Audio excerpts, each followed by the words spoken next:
Dr. Willie Jolley, and this is my beautiful bride. What's your name? I'm Dee. Dee Taylor-Jolley. We're the authors of the book, Make Love. Make money. Make it last. So there are three pieces to this thing. Danny Love, McCrimmon. money, and lasting. Make it love, money, and making that thing last, and making it last for a long time. For those who are watching, the book is Make Love, Make Money, Make It Last, 10 Secrets to Shape a Great Marriage. We've been married for going on 36 years, haven't had an argument in over 33 years. And those first couple of years were really tough. Intense fellowship. Woo, those first couple of years were really tough. But we got some wise counsel from some wise marriage mentors who taught us lessons on how to stop arguing and get to loving. And we've been doing it pretty good for 30 plus years now. I haven't had an argument. Because I'm a very patient woman. And we have humor. We got a lot of humor. You're a funny woman. You're a funny girl. All right, so let's talk about what we've got to talk about tonight. The topic is, has your marriage sprung a leak? And is it going sprung a leak with the fact that spring has sprung and is going south? Or is your marriage got some spring in it via the fact that you've been isolated or intense fellowship of intense communication for the pandemic? You know, I read an article today that Garth Brooks and his wife Trisha Yearwood said that their marriage has improved because they've had all of this time together. And they've had this time together and not been able to go out. So there were a lot of Trisha Yearwood, not Patricia, Trisha Yearwood, and that the two of them have been able to have a better marriage. And thank you, Cherie. She said, help us. We know all of this black love marriage. That's right. We want people to be married, and we want to stay married, and we know that happily married, and far too many people are breaking up when they don't have to. Here's the thing. Most of these marriages that break up, we know that 50% of marriages in America end in divorce. And of the 50% that remain, statistics show that 40% of the people who are in that remaining marriage are miserable. And the only reason they're staying in that marriage is because of financial reasons or children. And so we know that, turn off your ringer. We also know that many of those marriages that break up, break up because of a little issue that was not dealt with, or they did not know how to deal with it. And what happened was that little, just like a needle. Give me an example of a little issue. Okay, a little issue. With you. With me? Okay, I'll give you a good one though. Let's say when we got married, if I said, you know, my issue was I just didn't need to make up the bed. I'm gonna get back in it tonight. But you like the bed with the pillows and looking real nice. And I said, well, what the heck? I'm gonna get back into bed tonight. But you said this was important to you. So, but that didn't work. The fact that I said that it was important to me did not work. What worked? Go ahead. My persuasive skills, my ability to influence you. How did you do that? By identifying what was important to you. Sex. So she sexed me up. She sexed me up, and I said, I'll do whatever you want. Everybody doesn't necessarily fall into the category of being sexed up. But I'm saying I identified what was important to you. Yes. And once I identified what was important to you, and I said, I will give you this when you do this. Well, you didn't put it like that. No, you But didn't. That's what. No, because you didn't bargain it. No, I don't want people to think you bargained it. That if I didn't do it, you would not do it. I didn't say if you did. I know, but that's what they might think. No, what you did was you conditioned my behavior. You know? Okay, I think influence is a sweeter word. Lynn said she cut you off. No, she didn't quite say. I told you. No, she didn't cut me off, Lynn. She just threw more at me. No, I did not cut him off. I influenced him sweetly. That would be negative reinforcement. Positive reinforcement is look at what you get and you get more of it when I'm happy about your behavior. Is that a good way to put it? Yeah, you what you did was you influenced me by finding something I like and then added more to the plate. Giving you more of what you like. There you go. You can get even more of this. There you go. So what cut me off, Lynn? It was more about making sure a brother get hooked up often. I think that's important though. It's not the negative. It's not the negative reinforcement. It's the positive influencing, right? That's right. That's right. So what we want to talk about is yesterday, this weekend we had the first day of spring, and we also know that some marriages have gotten better through the pandemic by being stuck. Now you're able to get out. Maybe you said being stuck together. Yeah, we've gotten better. Yeah, we have. I've enjoyed this because it's just been wonderful. Because we haven't had to travel. We have not had to travel. I've been speaking virtually, and let me tell you, folks. Not only have I been doing it for so long, and I've done television for so long, that I can hear the audience in my head. So I know where they're laughing. I know where to pause. I know where to. But again, that comes with all your experience. Like the gentleman that I talked to earlier today, who said you told him to take Toastmasters class, right? And now he's ready to do the next basic step. Speaking. You can speak now. Yeah, we have a speaking class. And he's like, you can speaknow.com if you want to be a speaker. And you can speak now. And he was saying, I'm frustrated because even though I'm practicing with Toastmasters, I get frustrated. I don't like doing Zoom. And I told him, stop it. I said, stop saying that. Right. Because Zoom is just another vehicle that allows you to communicate with even more people. Right. So you have to practice it more and get used to embracing the screen because people are on the other side of the screen. So I've not had any speaking engagements except for 2 funerals, a couple of funerals. So everything has been virtual. And I've enjoyed it. First of all, I love my bed. I'm gonna give a shout out to my bed, Airpedic mattress. I know many people have shout out to your bed. I'm gonna give a shout out. But when you find something good, you got to share it with folks. In fact, if you go to Airpedic and tell them I sent you, they'll give you a deal. I've been telling people, look, it's like Sleep Number, but to me it's better. Okay, we had a Sleep Number bed, and we got rid of that for this Airpedic. Whew. Well, he has problems with his back. Yes. And so I just kind of go along with it because I can actually sleep on the floor. It doesn't matter. It's all great to me. Right. Okay. Let's talk about this. Let's get back to this. This is an important topic. Has your marriage sprung? Spring has sprung. Has your marriage sprung a leak? Ouch! Has your marriage sprung a leak? And I think the subtext would be: is intimacy seeping out of your relationship? So how do you know if you're losing? The old thing would be to say, are you losing the love and feeling? And I don't need you to sing. You lost that love and feeling. Okay, here we go. Okay. So, how do we know that our relationship has sprung a leak? Yeah. And that we need to fix it. When people have that. It's interesting when they say sprung a leak, it might not actually be a leak. A leak might be a symptom of the fact that you got some plumbing issues. Plumbing means some major issues, like we had the plumbing issue last week, and the sink was I turned on the dishwasher and the floor flooded. Yeah. And it flooded down to the basement, into the basement bathroom. So it wasn't just a leak. It was always something. The ceiling towel fell in the bathroom. Yes. It's always something. I was like, okay. But we called the plumber. And the plumber came over and said it's not major. He said you know what it was? It was a little piece of glass that had broken and got into the place where the water's supposed to go. A little piece of glass, and he went in there and he blew out the tubing or something. He blew out the tubing. He blew it out and said, it's a little piece of glass. And that's what we want to And he didn't charge us anything. Well, praise the Lord. He's wonderful.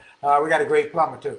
But here's what we're saying to you. It's these little things that you don't know or you don't deal with, and they come into your marriage, your relationship, your existence, and they mess up everything, little things that are not dealt with. And has it sprung a leak? It could be just a little leak, but if you Okay, don't let's give deal some with it. examples. All So right, give we've me the got like example. 4 examples here. So one, is your girlfriend or your guy friend a closer confidant than your spouse? That can be a problem. That can be a problem. Now we do have friends. So what does that mean? Do you talk to your male friends or your female friends? I mean, you've got both. Right. You know, just do you talk to them more about those things that are intimate and important than you do me? No, If that's the case, that would be a then problem. we have a problem. That would be a problem. And I know people who have that problem, where they aren't able to talk to their spouse about the intimate. They're not able to talk to their spouse about their fears, their concerns, their hurts. And that is not having the kind of friends first concept in your marriage that we recommend.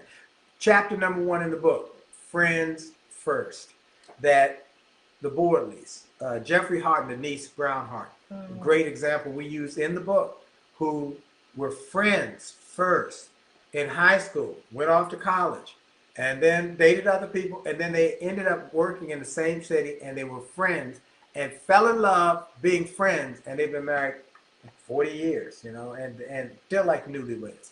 Friends first, that when you're really good friends, you just like being around that person, and you share with that person your hurts, your pains, your concerns. But it's easier to share with somebody who is your friend. And what does it mean to be a friend? Maybe we need to define that. Well, I want to say this: statistics show that people who are married, because they can share their hurts, their pains, their stresses, live longer. Am I right? Isn't that what the statistics shows? Yes. All right. Okay. Now, what was I going to say? You were going to say, I don't know what you were saying. I don't know. You were going somewhere. I was going to say, what's a friend? Oh yeah. So it's easier to share with friends because you feel comfortable with them. And so the definition of what is a friend? A simple definition of a friend is they know everything about you and like you anyway. Woo, that's good. That's good. That's about as simple as you say it again. That was good. Say that again. They know everything about you and like you anyway. And want to be around you anyway. Can you say that? I can say that about you. I can say that about you. And Lynn says she married her best friend. And let me tell you, this week I talked to Lynn's husband, Ronnie, and I told him about the first day I remember meeting him, because one of our friends, Ronald Best, his mother passed, and we had a party at Ronald Best's house, and his mother was the hostess with the mostest at the party. And that was the day I remember meeting Ronnie Best, and Ronald Borley, and Ronnie Borley said, that's the day I met Lynn. Oh. At that party. And same party? At the same party. How y'all were in high school? We were in high school. Yeah, we were in high school. Wow. And so they've been married 32 years. So. Wow. So okay, so that's first thing. You know everything about them, and you still like them. A lot of ugly stuff or not so nice stuff. Well, they're idiosyncrasies. Everybody got something. I don't care who you marry. That's one thing I want to say to all the people, particularly people like Sharice, so I know you're still single, and others who might be single on here. I think it's important that you know that you're not looking for the perfect person, because there is no such person. Everybody got something, some little issue, some little idiosyncrasy that if you focused on it, it would drive your life miserable. It's like a white tablecloth. Okay, white tablecloth with a pin drop of black ink. Some people cannot see all that white and only can focus on that little bit of pin drop of black ink. And they get so focused on that they can't. Everybody got some idiosyncrasy. So you love them anyway. You got to get past it. Go on. It's not that important. Your OCD. Let me tell you, she cleans up behind me cleaning up, okay? I mean, I wash the dishes. Love me anyway. And I know she's coming back and re-washing them. I know that. I wash the dishes. It doesn't bother him though. Nope. I still like being around you. Let's take Ryan for example. Of course, you knew I came to the party late. After everybody knows everybody, I come to the party late. But Ronnie, with his OCD self, gave us his apartment when I had William. Yes. Because I could not climb the stairs to the attic. Right. Right? There's no bathroom in the attic. Right. And he gave up his apartment, knowing I was anal with the bleach and everything. And he was he's very clean and meticulous about everything. And opposite of me. Yeah. All right, so that's why we're friends. Opposites attract. Okay, so that said, folks. That said, one of the things is your guy or girlfriend are confident more than spouse. If that is an issue, that's going to be a problem over time with your marriage. So you got to work on that friendship. Okay, that's important. Friends first. And Yvonne Williams just said, "This is good. I married my friend, and we're still friends. We both have stuff. I love my husband, Perry Williams Jr. 31 years in June. Dated 7 years before we got married. Oh, wow. So y'all been together 38 years, and that's great. Friendship. All right, next. Okay, next. Okay, if you got a leak. Yeah, if you got a leak. What's a leak? It's a plumbing problem. Little plumbing leak. Your job comes first. Your job or your career comes first. Now, let's look at this. So what does that mean? Yeah. Thank God that we have careers or jobs, particularly during the time of the pandemic. But the issue comes in if there is frequent travel or late nights, or you don't discuss the long hours and how your schedule might have changed and interferes with your relationship and with the kids, or you take a position without that you want, but your spouse doesn't want you to want, okay, or have. What do you do there? Right. So we got a story of a couple who we know that we actually counsel. We had lunch with before they got married. That was fun. Yes. And they had a tendency to argue. It was a communication issue. They had a communication issue. And respect. Mm-hmm. And we told them, y'all have to make a decision. Do you want to be right or do you want to be happy? You want to be right. Sometimes you might not be right. Let the other. It's okay. I want to be happy. That's a self-esteem issue. I think I don't have to always be right. And No. You would say. I would say that. I think I'm right all the time, but. I knew he was going to say that. I know you knew I was going to say that. I think I'm right. Okay, I think I'm right. I think I'm right. In my mind, I said I'm right. But if she says, but if you read the book, chapter number 6, how do you handle a stalemate? I want to go left. She want to go right. I really want to go left. I think we should go left. She says we should go right. 9 times out of 10, I'm going to go right because... I've convinced her. Because she's my trusted advisor. I've influenced her.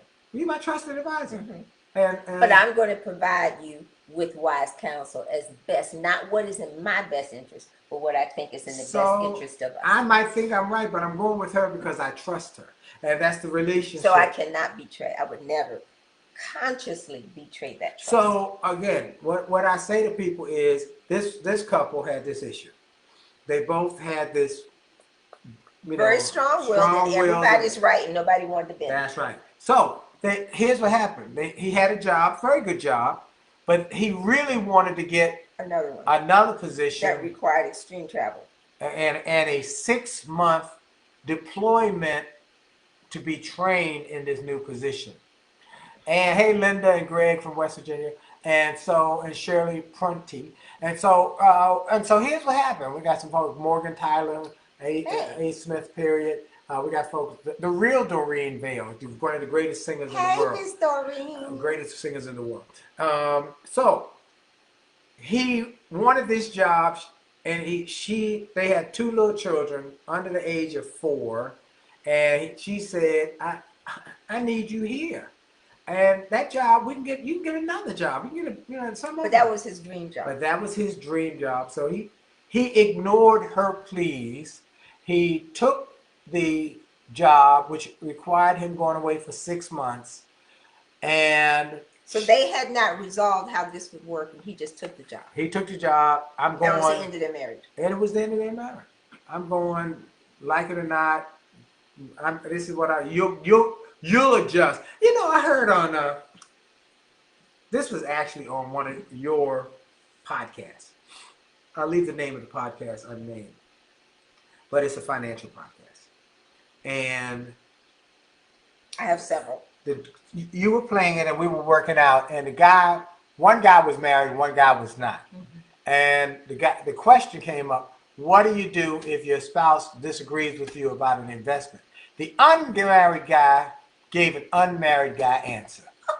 He said, you just make it. You just do it anyway. Just do it, and they have to suck it up, adjust. And the married guy said, "You don't know what you're talking about." That's why he's not married. He said, "You're not married. That's the unmarried. You think that's how it works. That you're okay. I'm just gonna do it anyway, and you just adjust to it because I make the decisions." Wrong answer. Wrong answer. No. You know that's a leak. That's a leak. That's like a blowout. Okay, because this is not gonna serve you well over time. This is a give and take. That's disrespectful. Well, but it's a give and take. It's disrespectful. But he thought that I'm the man. I'll make the decision, and so this dude who took the job made that kind of decision. What is that called? I'm making a man decision. Boom, and he did, and it did not serve him well over time. They're officially divorced now. They're divorced. They're divorced. I would just say that's so unfortunate, and they have beautiful little children. So we want to encourage people to work on these slow leaks. Now that you're doing spring cleaning, fix everything, those little things. Talk to each other. If you do not have the book, get the book. Get 2 copies, one for each of you, and go through it. We've had so many couples who were struggling, having issues, who have used the principles in the book to heal their marriages. Okay, what's and if the 2 of them don't want to do it, at least one of you. At least one. All right, but I'm recommending both of you. Okay. Right. So leak number 3. Your hobbies come before your mate. Now, there's a golf widow. That's very popular. A lot of people who play golf. There's a poker night with the guys that can tend to be a challenge. And there are video games online that eat up a lot of time. Hobbies: golf widow, poker night widow with the guys, video games. So when the game, or guys who go into their man cave. And I don't really. Do you have a man cave? No, I have my office, but that's where I work. That's where you work. And then I got my lazy boy. That's where I nap. That's really where I nap. I go there to nap. Okay, I live like so comfortable. But your serious man cave where you have your beer, you don't drink. So I don't drink. Don't do that. So there's everywhere I go, you go. Okay, we go to our exercise room. We're there. You might be at different times. We're in the bedroom. We're in the bathroom. We're in the kitchen. We're in the office. But you in your area. I'm in my area. Or we're in the lazy boy area. We both got lazy boys. And so we like being around each other. We love. So it's okay. So you don't need to have a cave. Well, if you have a cave, I'm in the cave too. So I do have my time, and she has her time. And she does her yoga at 6:30 or 6 o'clock or 6:30 in the morning. I am asleep. When I wake up, I work out. And if it's warm, I'll go for a bike ride in the morning. But usually now with it still being kind of cool, I wait till late afternoon or after work to do my hour bike ride. But I'll go to the gym. Okay, I'm back in the gym.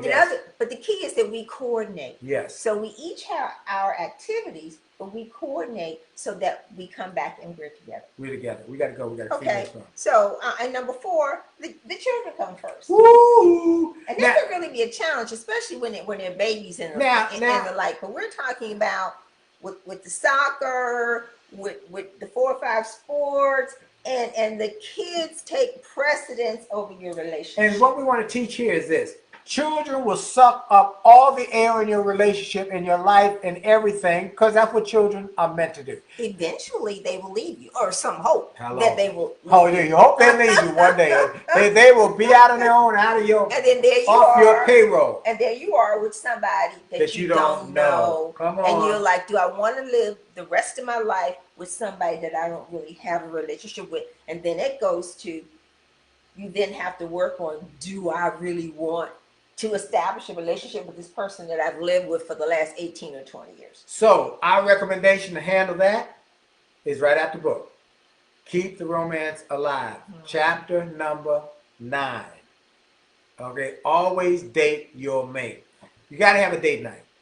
Make an appointment to have a date night. Date night, not, and make it intentional. An intentional date night, not something you just we watching the movie tonight and that's our date. No. You have set aside in your schedule this hour is You might watch TV. You might watch TV, but it's the difference between going for a walk, because y'all got to walk to the grocery store or something, and being intentional in the walk.